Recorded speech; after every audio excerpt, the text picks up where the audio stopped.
How are you guys doing today? I want to do a quick tutorial on the systems that are in room 239 and 104. Today we're in room 239.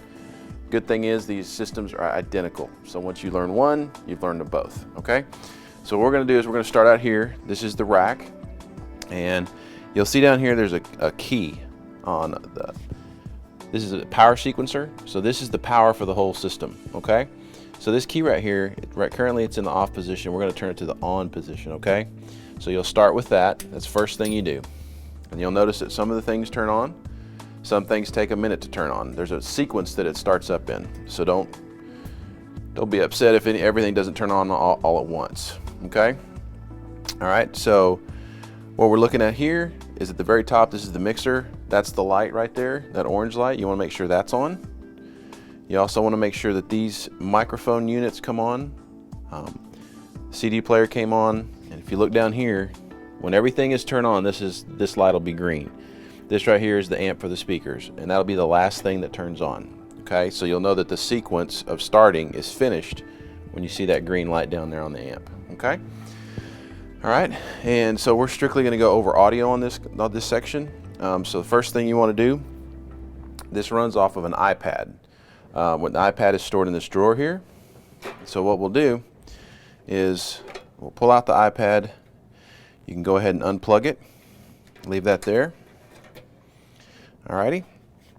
And so what we're going to do, the mixer here does not have any faders or any kind of adjustments that can be made on the face of it. All of it is done through the iPad. Okay. So we have our iPad. I'm going to go ahead and start it. I'm going to unlock it. So the unlock code for this is going to be the room number. So in this case, we're in room 239. So we're going to put 0239. And you can see it unlocks. Okay? All right, so here we are at the iPad. Okay? I'm going to go ahead and hit that, and we want to go ahead and log in to the iPad. So right here, there's just a slider. You slide across. All right? In this case, we're in room 239. So we're going to hit 0239, and that'll unlock the iPad. Okay. Once the iPad is unlocked, first thing we want to do is we're going to try to connect to the XAir. To do that, we need to make sure in our settings that we are connected to it via Wi-Fi. Okay. So if you notice right up here, it says Wi-Fi and it says XR16 room 239. So we are connected to it right now. So I'm going to hit the button just so I can show you. It's going to scan for other devices, but you want to make sure that you're on this one right here, room 239, okay? So in that case, you select it, everything's fine there, and we're going to hit this back button over here, and it'll go back. Okay, now that we're connected to that unit, we're going to go ahead and open up the interface for it. So I'm going to hit XAir icon. Now at this point, it's going to search and make sure that it's connected properly. And you're going to see these two boxes here. If you only see this box here, then there's an issue with the iPad connecting to the unit. And that's when you would go back and check your settings and make sure that you are connected to the room 239 XAir unit. All right, and this does take a few minutes to do. And so what we're looking for is a green line to come start right across there. And as you can see, it's starting to do it. What that is doing is it's loading up all the settings that are preset in here for the unit for you to be able to use it in the room. Okay, so while we do that, we're waiting for it to connect, and then you're going to see that the line, it'll take just a few minutes for it to come across. Okay, so now you can see it's completely loaded, and so we're going to hit that icon there, and it'll start up the XAir app. All right, so now we see that everything is here. These are all your faders, okay? This is really all you have to worry about on the mixer at this point. I will say this, that it moves back and forth, as you can see, okay? And so I'm going to go ahead and scroll back.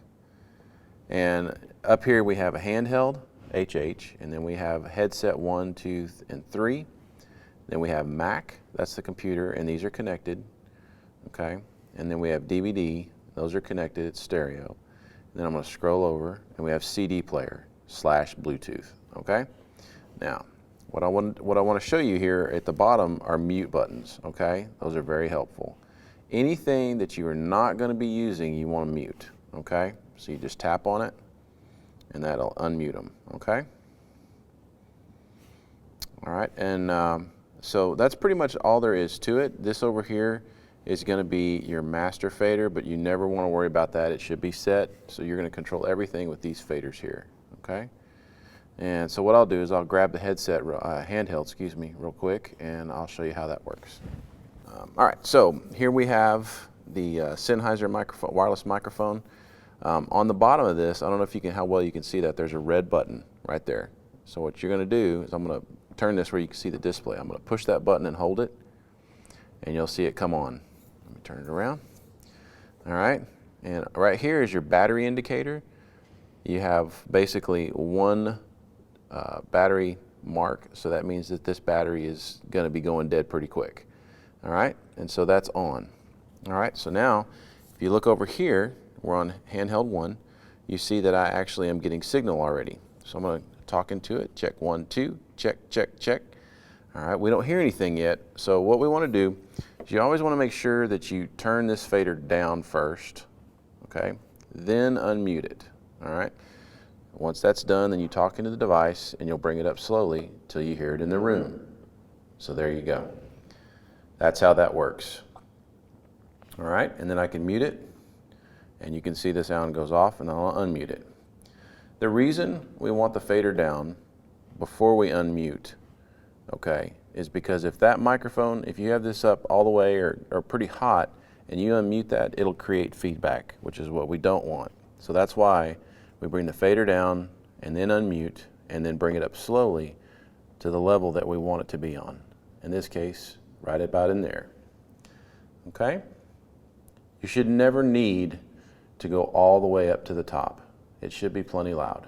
Now, with that being said, I want to show you guys on microphones and how to hold them. If I hold it down here, can you hear the system? Not very well. So if I hold it up here next to the chin, you can hear me. So anybody that's using a microphone in any time, feel free to let them know before they go up to present or anything of that nature that they make sure that they put that microphone close up to their chin. And that way you're getting plenty of signal. So if we'll go back over here, you can see right here I've got a good signal just about up to the yellow, which is where you want it, okay? Now if I'm holding the microphone here, it works. Now if I come down here, take a look at that signal. See how much less it is? All right, and what happens is if that happens and we try to turn this up, then that'll create feedback, which is what we don't want. So if people can't hear, the first thing you want to check is to make sure that the microphone is right at the chin, okay? Doesn't have to touch, but at least close to it, okay? For example, like that. All right, so let's do this now. I'm going to go ahead and turn this off. I'm going to mute it, and you can see it muted. What I would like to do is go over certain settings. Once you see here, if there's no label on top, then that doesn't control anything, okay? I think that's a good stopping point for this tutorial, for the audio portion of it all.